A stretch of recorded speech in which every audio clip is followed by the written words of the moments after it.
Se solicita al doctor Polo en el consultorio.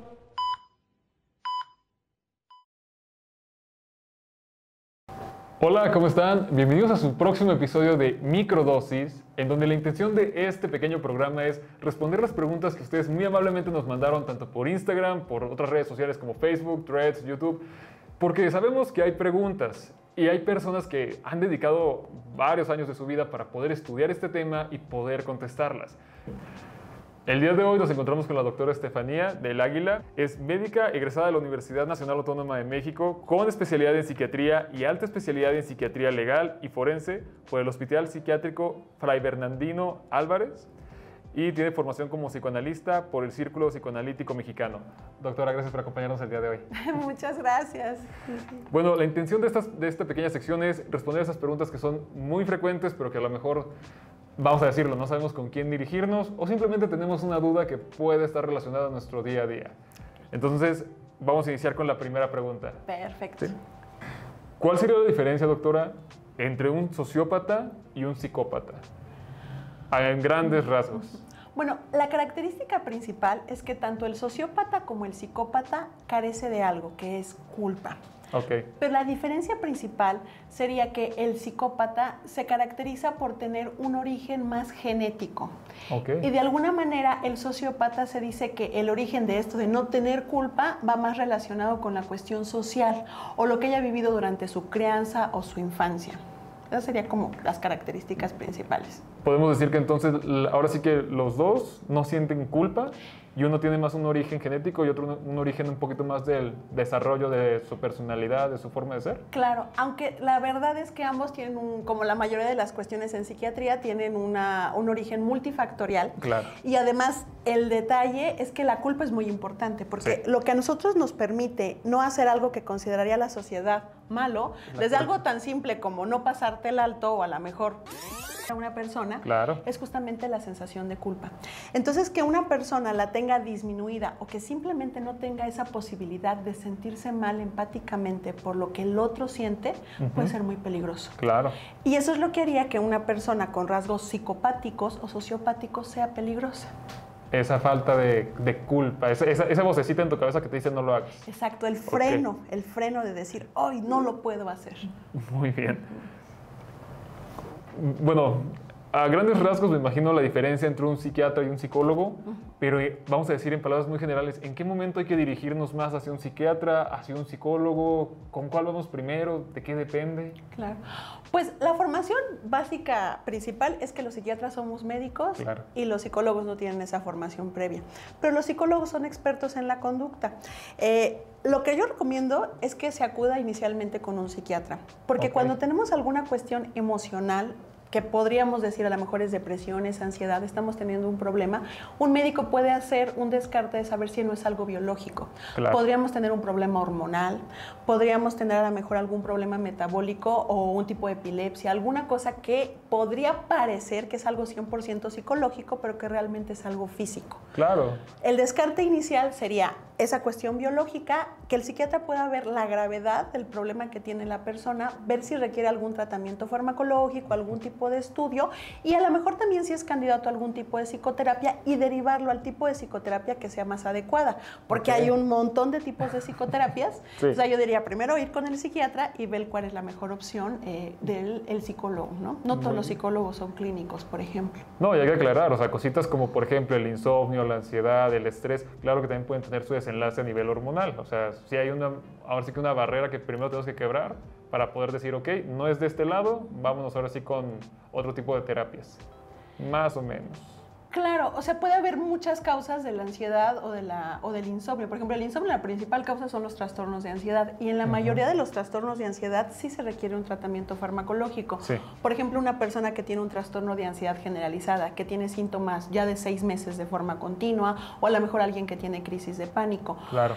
Pero muchas veces la gente le da miedo tomar medicamentos porque dicen, me voy a hacer adicto, voy a estar dormido todo el tiempo y no estoy loco. Entonces, qué miedo ir al psiquiatra. Vamos a tomar esto para ir a la siguiente pregunta. ¿Por qué no debería consumir una persona benzodiazepinas sin antes ir con un médico? Vamos a decir el famoso clonazepam, existen miles, Sí. pero ¿cuál es el motivo por el cual esto no se recomienda que se haga? Porque las benzodiazepinas son adictivas. Sí, Es sí, decir, sí. pueden causar dependencia y eso quiere decir que una persona tenga la sensación que tiene que tomar una mayor cantidad para poder tener el mismo efecto. Claro. Y si se toman de manera crónica, estamos hablando que por varios años esto podría provocar que la persona tuviera un deterioro cognitivo, es decir, problemas en la memoria.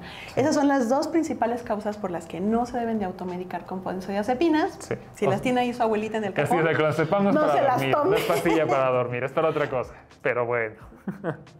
Muy bien, doctora.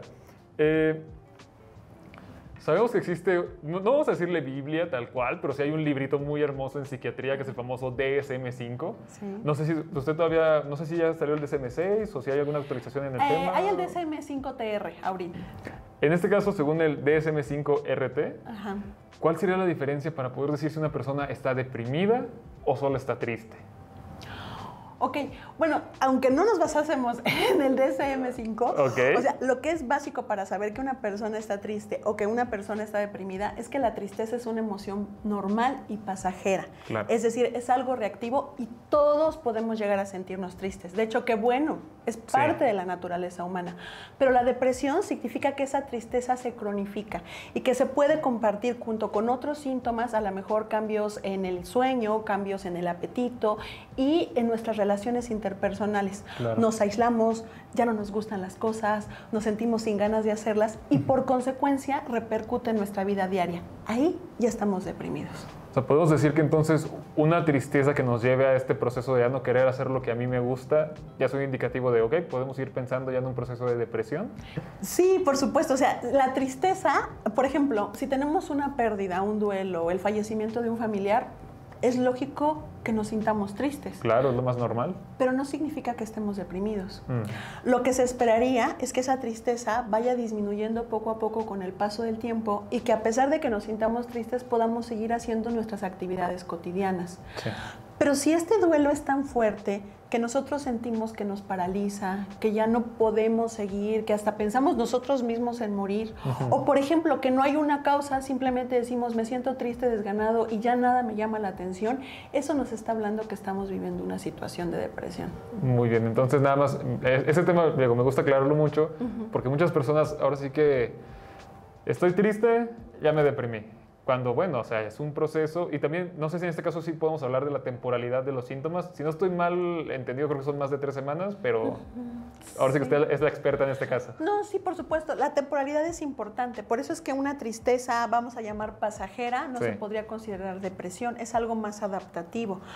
Lo que es interesante tomar en cuenta es que a veces la depresión no se identifica porque no toda la gente se siente triste. Claro. A veces lo que identifican es que están enojados, es que están desganados.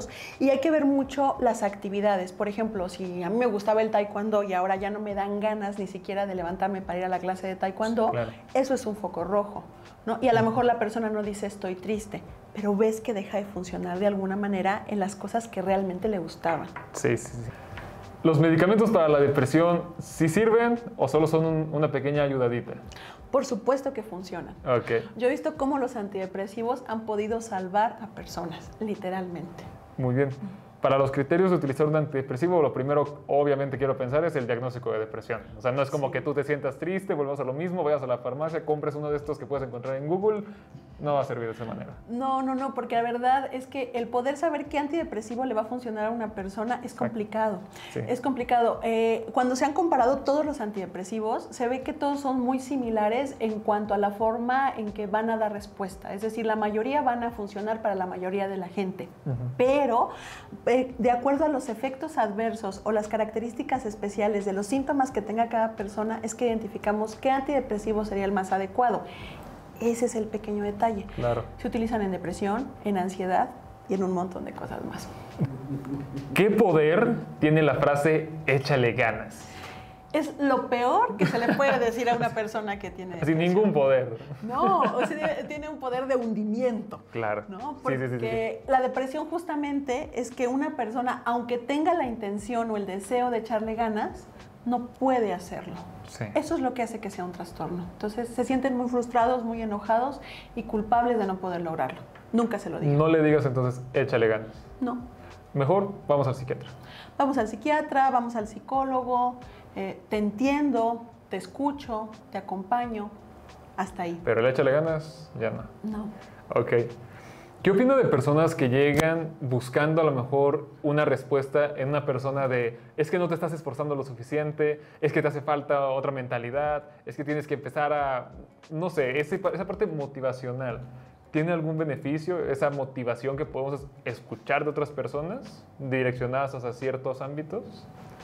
Pues depende, también depende de la personalidad y el momento en el que estemos. Por ejemplo, no sé, un entrenador de fútbol que a lo mejor a un chico le dice, oye, esfuérzate, sí le dice, bla, bla, bla. Sí, y se vale, ¿no? Claro. Y se vale. Pero, por ejemplo, una persona que tiene una situación complicada, que no sabe cómo resolverla, que tiene un episodio de depresión, de ansiedad, y que le dices, anda, tú puedes, no sé qué, regularmente lo que hace es que la persona se sienta más mal. Ok, y me imagino que si va direccionado entonces a que una persona adquiera, vamos a decir, algún curso, o sea, que compre algo basado en ese sentimiento de, ok, a lo mejor si me voy con esta persona que es muy buena hablando de motivación me voy a sentir mejor. ¿Es una realidad? ¿No es una realidad? La verdad es que sin meternos en problemas con nadie, obviamente. O sea, esto es pura medicina, chavos. Es pura ciencia. Existen un montón de libros de motivación personal y la verdad es que hay gente que le sirven, o sea, como un proceso de autoconocimiento. Ok. Pero no son psicoterapia. No reemplaza. O sea, no lo son y muchas veces como que se trata como de encuadrar, ¿no? Esto le va a servir a todas las personas como una receta de cocina y la realidad no es así. O sea, la personalidad tiene esa facilidad de que todos somos tan diversos y eso implica que cada uno podemos resolver las cosas de una manera diferente de acuerdo a nosotros mismos. Cuando hablamos de TOC, del famoso trastorno obsesivo compulsivo, el poner los lápices de colores dependiendo de su tamaño, de colores más fuertes a más débiles, ¿es un indicativo de TOC? No, por supuesto que no. La chica de los plumones no tiene TOC, chavos, o sea, o quién sabe. Es un poco obsesiva. Ok. Existen los rasgos obsesivos de la personalidad o también el trastorno obsesivo de personalidad que tiene que ver con esa, vamos a llamar como esa obsesión literalmente de tener las cosas en orden, hacerlas de manera correcta y que tienen que ver con nuestra personalidad. Sí. Pero ya el trastorno obsesivo compulsivo se considera un trastorno del estado de ánimo en el que vemos como la ansiedad es tan alta que para disminuir la misma empezamos a tener rumiaciones o ideas obsesivas y al mismo tiempo compulsiones, que son actos que se hacen como rituales para tratar de disminuir esas ideas obsesivas que nos están dando vueltas en la cabeza. Por ejemplo, imagina que estás aquí y tuvieras una idea obsesiva, ¿no? Sí. Que sea... Tú no quieres qué idea tan ruda, ¿eh? Las ideas obsesivas son rudas. Yo me iba más por el lavarme las manos, ¿no? De las bacterias o algo así, pero cada quien, ¿no? Puede ser. La mayoría de las ideas obsesivas, la verdad, son muy feas. Sí, claro que sí. Son ideas obsesivas de agresión, a veces de contenido sexual o de daño hacia personas que uno quiere. Sí. Y por eso es que le causan justo tanta culpa y tristeza a la persona que la siente. Entonces está la idea dando vueltas, tú no puedes decirla. Porque pues, te da miedo, te da cosa, no se lo puedes contar a alguien y entonces lo estás dando vueltas. ¿Qué empiezas a hacer? Te empiezas a poner ansioso y por consecuencia comienzas a hacer una compulsión. Si toco en la mesa, voy a tratar de que ese síntoma disminuya. Y eso es lo que pasa en el trastorno obsesivo compulsivo. Para que vean que realmente no es nada más el decir me gustan las cositas en orden, el volumen de la tele en un número par. Si es una enfermedad y hay cositas que tenemos que investigar sobre la misma. Sí, claro, es una enfermedad también con un componente genético importante, bueno, más que otra cosa. Vamos a esa pregunta porque sí la traía por aquí. ¿Las enfermedades, en este caso psiquiátricas, sí se pueden llegar a heredar en este caso? Sí, pero habría que ver. La mayoría, por eso, a veces no se les llaman enfermedades, sino se les llaman trastornos. Claro. Y hablamos como tal de trastornos. Y una de las características es que son multifactoriales. Pero hay algunas que sí tienen un componente hereditario mayor. Por ejemplo, enfermedades como la esquizofrenia, como el trastorno bipolar, como el trastorno obsesivo compulsivo. Y algunas otras que también tienen un componente genético, pero que también influye mucho más el ambiental, como por ejemplo la depresión, la ansiedad, los trastornos de personalidad, etc. Claro. Vamos a decir, ¿qué es ansiedad? Porque yo he escuchado muchos de, me dio ansiedad en la escuela. ¿Qué es ansiedad, doctora? Realmente para poder decir que uno sí tiene, ahora sí que lo mal llamado ansiedad en muchos casos. O sea, la ansiedad es una emoción y es una emoción normal de supervivencia, como una señal de alarma que nos dice que hay algo mal y que tenemos que salir corriendo, así como la alarma de los sismos, ¿no? Sí. Esa es la ansiedad. Pero cuando ya hablamos de un trastorno de ansiedad, estamos diciendo que esa señal de alarma está aumentada, se prende cuando no debería de prenderse y que por consecuencia nos comienza a causar problemas en nuestra vida cotidiana. Ok, en este caso, ¿cómo podemos decir entonces que alguien cumple ese criterio? Porque bueno, yo me pongo nervioso porque tengo que presentar un examen, cualquier cosa y la vida. ¿Cómo podemos decir que tú ya entras en no algo normal en cuestión de ansiedad, sino que ya te fuiste a lo mejor a un poquito más de severidad en este caso? Tiene que ver mucho con la disfuncionalidad. Es decir, si por ejemplo, vamos a decir, tengo nerviosismo para ir a un examen. Bueno, ahí es una emoción, pero ¿qué pasa si esa emoción es tan alta que me paraliza? Y que entonces ya no me puedo presentar al examen, o que en ese momento se me bloquea la mente, o que a lo mejor comienzo a tener crisis de pánico como tal, una sensación de ahogo, desesperación, sudoración, sensación de muerte inminente, ganas de salir corriendo. Entonces ya se convirtió en un trastorno y ya afectó mi funcionalidad. Hay gente que se queda encerrada en su casa durante años por ansiedad. A ese grado puede llegar. Ahorita mencionó el tema de las crisis de ansiedad. ¿Cómo puedo yo apoyar o ayudar a alguien que está pasando por un proceso similar?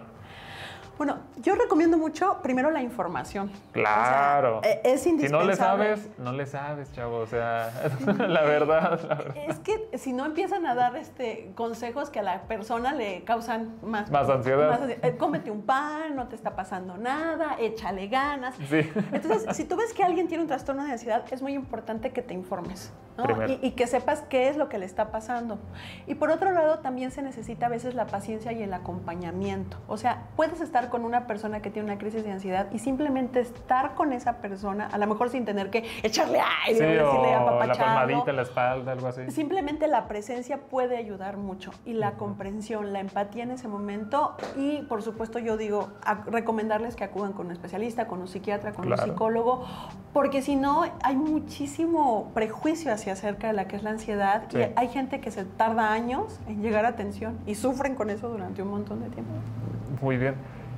En el caso de que una persona ya esté diagnosticada con ansiedad, me imagino que ya tiene algunas técnicas que le pueden apoyar en estos momentos, como de las técnicas de respiración. A lo mejor tenemos algún consejo para aquellas personitas que pueden pasar por una crisis y estén ahora sí que solas en su casa o algo similar. ¿Existe alguna técnica? Yo sé que remedios místicos mágicos no existen, pero sí a lo mejor algún ejercicio que se pueda hacer en estos casos. Bueno, una técnica que a mí me parece muy útil es la técnica de stop. Que justamente viene de mindfulness. Entonces, tiene que ver con que la gente empiece a practicar, entender sus emociones. Entonces, lo tienen que hacer no cuando les da la crisis la ansiedad, sino que tienen que practicarlo desde antes para saber qué hacer. Pero tiene que ver con poder estar pensando en una cosa diferente. Es decir, por ejemplo, en el momento en que empiezo a sentir los síntomas de ansiedad, empezar en algo que me relaja, que me hace sentir tranquilo. A veces, como por ejemplo, empezar a llevar el enfoque hacia nuestro cuerpo, ¿no? Ay, cómo siento mis dedos, mis pies, mis manos, empezar a respirar de una manera muy lenta, contando en nuestra mente y sacando el aire, primero metiéndolo por la nariz de manera muy lenta, haciendo hasta que nuestro abdomen se haga grande y después sacándolo lentamente. Y haciendo esto como llevando nuestra atención hacia otro lado, eso de alguna manera nos puede permitir que la crisis de ansiedad disminuya. Es algo que se puede practicar y puede ayudar a las personas. En este caso, entonces, el meditar sí nos ayuda en el ámbito de salud mental. Sí, por supuesto. Hay estudios que han demostrado que la meditación como tal puede ayudar, por ejemplo, para mejorar el estado de ánimo, para disminuir los trastornos de depresión, los trastornos de ansiedad. Nada más que hay que saber meditar. Hay que saber meditar, hay que saber meditar. Y próximamente esperen un video de eso porque sí vamos a hablar de la meditación. Muy bien. Doctora, ¿qué es un trastorno de la conducta alimentaria? Sabemos que es un tema muy amplio, o sea, es un semestre en la facultad, pero a lo que me refiero es, ¿cómo podemos identificar que una persona está pasando por estos procesos? Porque lamentablemente esas personas que están en vamos a llamar tanto anorexia, pasan por ese proceso muy escondidas y la familia muchas veces ni siquiera se da cuenta, o sea, hasta que, bueno, ocurre un desenlace trágico. ¿Qué podemos nosotros, a esos pequeños foquitos que nos puedan llegar a hacer pensar en un trastorno de la conducta alimentaria? Pues los trastornos de la conducta alimentaria tienen que ver con los trastornos emocionales, como la depresión y la ansiedad, pero enfocados hacia la comida. Cuando nosotros no nos sentimos bien, cada persona puede de alguna manera desahogar esa emoción de una manera diferente. Y por eso a lo mejor es alguien que tiene crisis de pánico, a lo mejor otra persona tiene insomnio y no puede dormir, claro. Alguien llega a la gravedad de tener una intoxicación, o por qué no, alguien podría tener un trastorno de la conducta alimentaria. Okay. Los más comunes, anorexia, bulimia y también la obesidad. El trastorno por atracones, que es también estas personas que comen de manera excesiva, también se sienten mal y luego Sí, a veces en la noche. La mayoría de las personas que tienen trastornos de la conducta alimentaria lo hacen solos y por eso no se identifica. Ando bien contento, bien contenta, parece que como bien, pero cuando estoy solo en mi casa me echo una pizza entera, ¿no? Y la mayoría de las veces es porque, ¿qué crees? Que en ese momento me sentí mal, me sentí triste, me sentí enojado, me sentí solo. Claro. Y eso nos lleva al trastorno de conducta alimentaria. Entonces, en psiquiatría lo enfocamos a eso, trabajamos sobre la emoción y eso ayuda a que disminuya la cuestión de la alimentación. ¿Hay algún medicamento que nos apoye exactamente para eso? O como bien dice, es primero atacar la causa de ese padecimiento. Uy, no, es que es súper variado. Sí, o sea, se pueden utilizar antidepresivos, moduladores del estado de ánimo, algunos antipsicóticos, medicamentos que ayudan a disminuir la impulsividad, pero algo que ayuda muchísimo es acudir a psicoterapia. Porque si estamos diciendo que el trastorno de alimentación es lo que está provocando el síntoma, entonces hay que trabajar sobre lo que lo está provocando y no solamente sobre el síntoma. Muy, muy bien. Doctora, ¿quién entra como un masoquista? ¿Qué es masoquismo realmente? El masoquismo es tener la sensación de placer a raíz del dolor. Ok, ¿cualquier tipo de dolor en este caso o hay un poquito de diferencias entre ciertas clases? Podría haber dolores físicos y hasta dolores emocionales que de alguna manera nos trajeran una sensación placentera y podría decir que fuéramos masoquistas. Todos tenemos un poquito de masoquistas. Consciente se sabe, sí. Dentro de estas actitudes o bueno, acciones masoquistas, ¿cuáles serían las más frecuentes o las que a lo mejor usted conoce un poquito más? Pues, por ejemplo, en las cuestiones emocionales se ve mucho en situaciones de pareja. Okay. Cuando uno ve parejas que tienen muchos conflictos y tú dices, pues lo más lógico es que esta pareja se separe, pero curiosamente lo más lógico que pasa es que se quedan juntos durante mucho tiempo, haciéndose daño el uno al otro. Eso es un tipo de masoquismo. Okay. Bueno, imagino que aquí también entran a lo mejor un poquito el tema de fetiches. El fetiche tendría que ver más con sentir el placer sexual enfocado a algo diferente al coito. Ok, en este caso, ahorita que lo comenta, entonces, ¿el masoquismo no tiene nada que ver con sexualidad? Vamos a decir que no todo lo que es masoquista tiene que ver con sexualidad. Ok. Pero vamos a decir que los orígenes o de donde vino el término sí tenía que ver con la cuestión sexual. ¿El decir todos los días, Diosito ya llévame, cuenta como idea suicida? No como tal, pero sí se puede considerar una fantasía de muerte. Yo te entendí que era como un delirio religioso. Yo pensaba que iba por ese lado, pero usted es la experta, doctora. Sí, o sea, según yo les decir todos los días eso de Diosito ya llévame, es más esa idea de religiosa, pero bueno, se puede ser a lo mejor un poquito rojo en algunos casos. Pues yo creo que es algo cultural. Imaginemos, se ve mucho en los adultos mayores. Sí. Los adultos mayores. Un saludo a mi abuelita que no está viendo este video, pero un saludo. Qué bueno que mi abuelita se está ahí protegiendo, pero a veces los adultos mayores se pueden deprimir con mayor facilidad. Claro, y ahí empiezan a decir eso. Eso puede ser un foco rojo en un adulto mayor. ¿Por qué? ¿Por qué está diciendo eso? Se considera una fantasía de muerte porque no es una ideación. Alguien que tiene una ideación ya está pensando cómo hacerlo. Claro. Y tiene una intencionalidad. Alguien que lo deja de manera pasiva, ay, que me lleve Dios, bueno, te está diciendo algo que no se siente bien, pero que por lo menos no tiene la intención de hacer algo. Muy bien. Cada paciente que ya tiene la idea, ¿tiene que estar internado ya en un hospital psiquiátrico o se puede manejar en casita? Bueno, habría que especificar que es una idea y que tuviera intencionalidad. Vamos a decir en este caso, porque bueno, quiero ya también aclarar ese tema. Una cosa es que tú lo digas, de ya me mato hoy, y otra cosa es que tú ya tengas lugar, tiempo, hora y cómo lo vas a hacer. Claro, es muy delicado. Yo creo que siempre que hay, por ejemplo, hasta una fantasía de muerte, una idea de muerte, o ya si se dice una idea, es importante que sea valorado por un psiquiatra. Okay. Porque el psiquiatra hace cuestionamientos muy específicos para saber el riesgo que puede tener esa persona, hasta las redes de apoyo, la intencionalidad, y ahí ver si requiere realmente una hospitalización. Lo más triste es que muchas personas que como tal ya cometen no lo dicen. Okay. ¿no? Y entonces esos son los que se nos escapan ahí de poder ser identificados, pero siempre que alguien diga por lo menos que está pensando en morir, en ya no estar aquí, en que le recoja a Dios y demás, vale la pena que sea valorado por un psiquiatra. ¿Qué es el apego emocional? ¿Y por qué está tan de moda el decir que uno tiene apego emocional? La verdad es que todos siempre tenemos apego. Es un término de la psicología que justamente viene en los niños, ¿no? O sea, desde que nos nacemos empezamos a tener, por ejemplo, apego hacia nuestra mamá. Claro. ¿Natural? Sí, y eso es bueno, sí. porque el apego te permite tener seguridad y desarrollar tu personalidad. Así vamos creando como ese apego, es decir, llevar una emoción positiva hacia algo que tú quieres, que amas o que te gusta y que te hace sentir bien. Okay. El pequeño detalle es que en ocasiones ese apego puede convertirse en un problema si alguien a lo mejor está en una relación, vamos a llamar otra vez conflictiva. Tóxica, por así decirlo. ¿Para qué nos metemos en tanto problema? Y que tiende apego hacia esa pareja, ¿no? Y entonces sí. el apego va siendo hacia algo que es nocivo para sí mismo. Okay. ¿No? Entonces esa sería la complicación. En el caso de este tipo de parejas, sabemos que si están ahí, hay apego, es muy complicado que la persona que en este caso a lo mejor esté sufriendo esa toxicidad salga de la relación. ¿Cuál sería entonces el consejo en este caso más práctico para poder identificar y decir, oye, salte de ahí? Yo sé que es un temazo, es algo complicado, sí. pero así como a lo mejor unos puntitos que usted ve más frecuentemente en consulta, por ejemplo, no sé. Bueno, creo que ya una persona que llega a consulta ya tiene un avance Ojalá grandísimo. todos llegaran a consulta. Sí. Ojalá todos llegaran a consulta. Porque creo que lo primero sería empezar a cuestionarse, ¿no? O sea, a ver, si empiezo a ver que varias personas a mi alrededor me dicen, oye, creo que las cosas no van bien. Oye, ¿has pensado si realmente esa es una buena relación para ti? Por otro lado, ver hacia nosotros mismos. ¿Cómo me estoy sintiendo?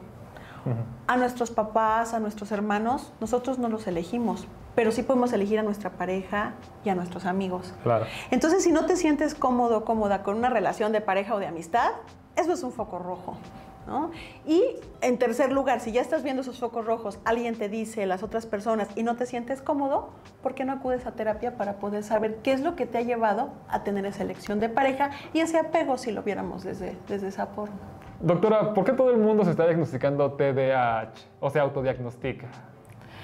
Bueno, la gente ama autodiagnosticarse. Ama hacer autodiagnóstico, o sea, ya incluso hasta es una tendencia. Sí, yo también soy. Pero, ¿qué podemos saber de esto, doctora? Bueno, primero, el trastorno de déficit de atención e hiperactividad sí existe. Sí, ¿no? sí. Se puede iniciar desde la niñez, pero de los niños que tienen trastorno de déficit de atención, tengan o no tengan tratamiento, hasta un 50% van a seguir teniendo el trastorno en la adultez. Okay. Entonces, son muchísimos. Sí. Y se presenta de diferente manera en los niños que en los adultos. En los niños se identifica cuando van a la escuela, porque el niño le cuesta más trabajo aprender, porque se para del salón, claro, porque no sigue órdenes, etc. Pero en los adultos puede ser reflejado, por ejemplo, en problemas en su trabajo. No pueden organizarse, les cuesta más trabajo hacer las cosas. Y en especial cuando empiezan a tener más actividades, se comienza a hacer un conflicto, ¿no? Entonces, creo que por eso es que se diagnostican, pero la mayoría de las veces más bien está subdiagnosticado. Hay mucha gente que tiene TDA y ni enterada. Ni idea. En este caso, para poder manejar este tipo de situaciones, ¿sí sería a partir de medicamentos y terapia? ¿Hay algún especialista más enfocado en eso al cual se puedan acercar los pacientes en estos casos? El diagnóstico del trastorno de déficit de atención es un diagnóstico clínico, ¿no? Se realiza mediante una entrevista, no se les hace algún estudio de laboratorio y demás. Si a alguien le dicen que se lo van a hacer, lo están estafando. Si te piden una tomografía, no va por ahí. No va por ahí. Salte de ahí. Sí, no va por ahí. Y el tratamiento tiene que ser farmacológico. Ok. Es decir, se tiene que dar, así sean adultos, existen medicamentos, principalmente el metilfenidato y la famosísimo. Sí, y la tamoxetina. También puede ser una opción para tratar el trastorno de déficit de atención. Ahorita que mencionó el famosísimo metilfenidato, ¿qué opina de personas que lo utilizan para estudiar? La famosa pastilla que te hace memorizar un libro en una noche. No. Eso es de terror. Yo mis compañeros de facultad, claro que hubo 1000 casos, pero para aquel que nos está escuchando, dígame que no funciona. Dígales, por favor, porque a mí no me creen. Pero... Es peligroso. O sea, hay personas que pueden desencadenar, por ejemplo, crisis de ansiedad o un trastorno de ansiedad por utilizar metilfenidato cuando no está indicado. O sea, el metilfenidato es una anfetamina sintética. Sí. Y no es adictiva, pero se debe utilizar para el trastorno de déficit de atención. Si no tienes trastorno de déficit de atención o narcolepsia, no tienes por qué tomarlo. No lo uses. No lo uses. Muy bien. Doctora, a mí me gusta mucho esta pregunta porque va enfocada a, vamos a decir, ¿cuántos años lleva usted estudiando o cuánto tiempo le tardó usted en llegar hasta donde está ahorita? Pues la vida del médico es estudiar toda la vida. Toda la vida. Tiene que... Pero vamos si quiere, desde la Facultad de Medicina. ¿Cuántos años fueron en su facultad? ¿6 o 7? Pues son 6 años, 6 años y medio de la Facultad de Medicina. Después los 4 años de la especialidad de psiquiatría. Y yo. Después 1 año de la alta especialidad en psiquiatría legal y forense. Sí. Y luego 5 años de la formación como psicoanalista. Ok, en este caso van 16 años de estudio. ¿Por qué me gusta hacer esta pregunta? Es por lo mismo de destacar que no es lo mismo preguntarle a una persona que ya tiene 16 años de estudio, aunque sea por una pregunta que podemos considerar sencilla en algunos ámbitos, pero que es muchísimo mejor acudir con usted, en este caso, a acudir con el hermano mayor, con la vecina, con mi prima, cualquier mal compañero que te pueda dar un mal consejo, y más hablando de salud mental. Esa es la intención de esta pequeña pregunta. Entonces, de verdad, doctora, muchísimas gracias por acompañarnos el día de hoy. ¿Dónde la podemos seguir en redes sociales? Me pueden encontrar en todas las redes sociales como Fanny Psiquiatra. Ahí me pueden encontrar como el doctor Polo Guerrero. Igual por aquí van a estar apareciendo nuestras redes sociales. Y mira, si tienes una pregunta, pregúntala a tus médicos.